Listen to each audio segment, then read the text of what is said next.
Hi, I'm Dr. Guillory. We wanted to share a story with you. This is Willy Speakman and his wife, Bo. And I'm going to let them talk and just tell their story. He has a very interesting story and a great result. And so we want to share some hope with people. And I'm just going to let them speak and they're going to tell their story. So here it goes. Let's just go back 3 years ago. I was 300 pounds. And we decided to make a decision of, I'm gonna lose 100 pounds, which I did. I lost 100 pounds in about 6 months. Started doing ultra running, started doing all these crazy events. I was turning 50 years old. So I went and do all this stuff. One day on a Thursday, about 2 o'clock in the morning, I put my finger in my mouth for some crazy reason, don't know why. Ended up and had a lump the size of a golf ball. I woke her up, said, hey, I have cancer. She said, get your ass back to sleep. No, you don't. So, and I know my body, I knew it. It wasn't a big deal. I've battled things before and I just knew it. So I did a run on Friday, a 24-hour run. Went and did a biopsy the following. Turns out I did. I had cancer. And through this whole process, it was just automatic. I'm old school, Western medicine. That's what I believed in. It's what, when you're a doctor, you're 100% right. I don't question them. They know everything. That's what I grew up believing. We went through 35 rounds of radiation, 2 rounds of chemo, many doctors, oncologists, radiologists. We went through half a dozen of each of them because we didn't want any negativity around us. We didn't want anybody, we just hated negativity. So that's all that they talked about was how negative, how all this, it was very frustrating. Anyways, I don't want to bore everybody, but it turns out we never really got, after everything, we never really got a final all clear because everybody was our oncologist, ENT, radiologists had different times when we should go back in. And the insurance didn't want us to go back in after 2 weeks, after 6 weeks, all this. So we never went back. We moved to Portland, that was in Portland, Oregon. We moved to San Antonio. And now we started thinking about all these different ways that we could have treated this cancer versus going to Western medicine. We started hearing about root causes, even when we were up in Portland. And you got to remember, I am very old school. I always called this stuff witchcraft. And so she's laughing at me because that's what I thought. Hyperbaric chambers, all this stuff. It was just, whatever. Don't give me around that. Give me the chemo, give me radiation. So we came down here. I wasn't feeling very well. Went to the doctors, did all their stuff, and it turns out I have lymph node cancer. So we did 6 rounds of chemo on that, but we ran into the same issues. Negativity. We never saw our oncologists. I mean, we saw him the first time, bells and whistles, everything great. Then we went back, never saw him again. We saw all his clonies. And it was at this time, it was like, you know what? This isn't right. This radiation, this chemo, all this stuff, that's what was killing me. And they were running blood tests on my white blood cells and maybe 1 or 2. They weren't running everything that we thought that they should run. They were taking 1 vial out and that was it every 4 months, pretty much. About that? Mm-hmm. It was a joke. So it was about this time last year, we met with the surgeon. We were gonna do surgery on this lymph node, but it was too small, okay? So we really liked that surgeon. He was a really good guy. So let's just monitor it. In about 3 months, it had gone from not even noticeable to a big golf ball on my size of my neck. It had grown 5 or 6 times the size.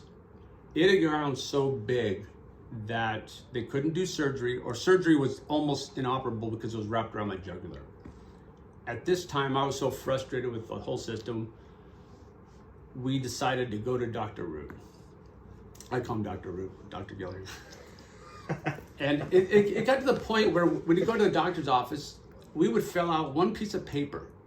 This 1 piece of paper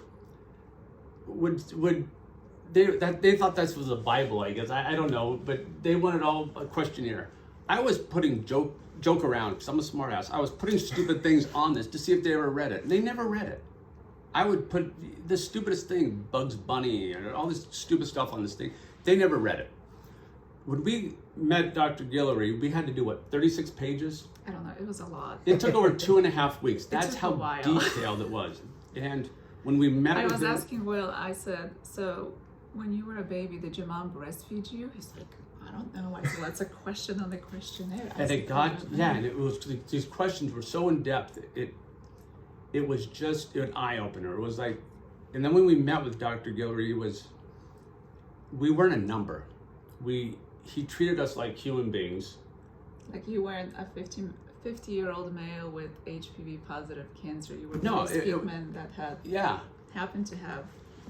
Yeah, and it was the most amazing thing, and we felt like a family. I told Bagusha, we're doing this, and we did. My goal was to shrink this thing down a little bit just so we could have surgery. Well, 4 months into it took us?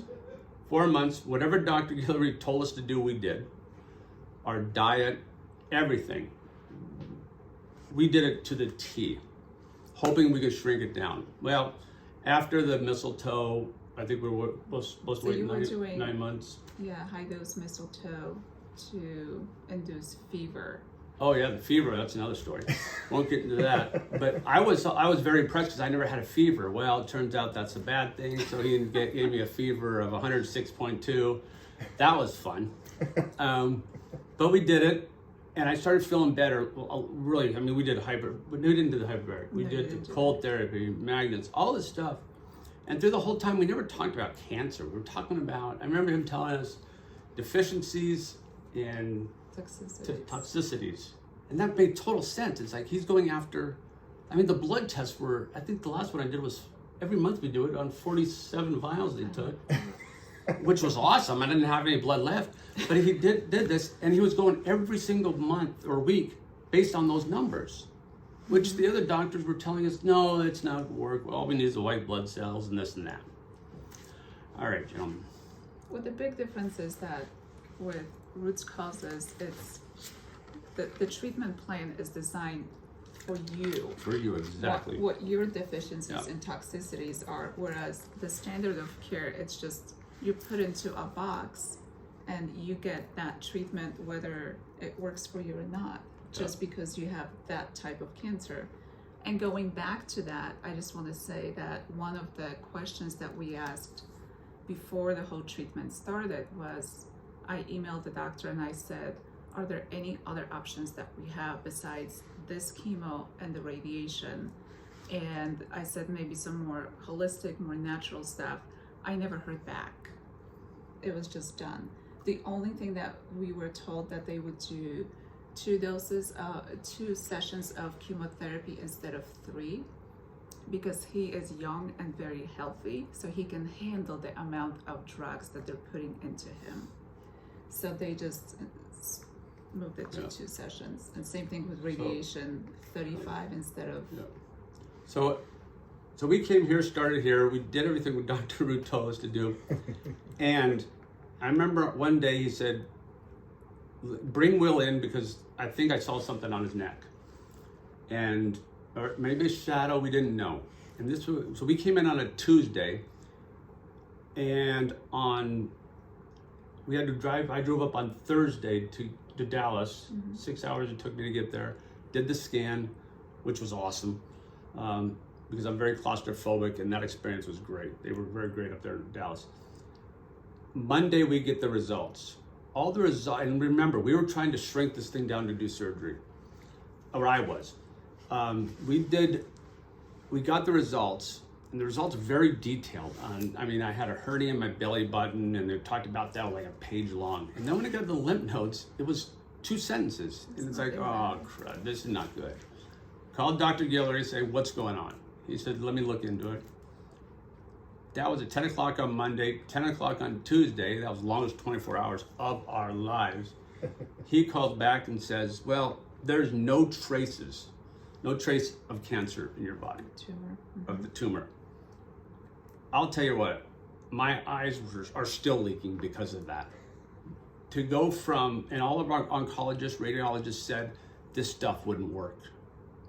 You know, the mistletoe, the heat therapy, all that won't work. she was, in the last one we saw, was just adamant, don't go into the hyperbaric because it's not good for you. All this stuff.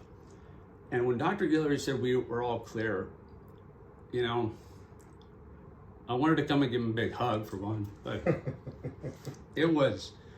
I was just, the joy we had of being cancer-free for what, until who knows what happened. But how mad I was at just Western medicine on how much they treated us like crap and just treated us like a number. And I remember coming into Dr. Guillory that day, or the next day, and he gave me the biggest hug, and it was just like a brother. That's why we're here. We will stay here. I am never going to another facility. If I have a stubbed toe, I'm coming here. Anybody, and I'm the biggest skeptic. So for all you, my buddies out there who are dealing with cancer or doing friends, and they wanted to see me and know my story, this is just a tip of the iceberg of my story. I want to be quick here. I would fly here to see him. I would do whatever you can to get your family members to see him. This is no joke. It's, you go to the back to get IVs and all that, everybody's a family back there. It makes you feel warm. I was here 4 or 5 times a week sometimes, and I hate coming to doctors. It was great coming here. Mm-hmm. We're friends with everybody, and it is just the most joyful. But this stuff works, and if you can change my mind, sky's the limit. Because I thought this was the witchcraft. I thought that we were going to come here with a big pot with a stew and a broom, and we're going to stir all his potions up. But I absolutely love this man more than anybody. But I think the really important thing is that, like, yes, we got rid of the tumor, but we're not done. Oh, we're not done. I still have a lot of issues. Hopefully mentally he can help me out. And I don't know why she's with me, but she's been the best ever. I couldn't have done it without her. And this is a team effort. I mean, between the doctors and ourselves, she and I, when I got diagnosed with cancer, it was no big deal for me. I could handle that. I've been through challenges. I was worried about her because we lost her mother to cancer.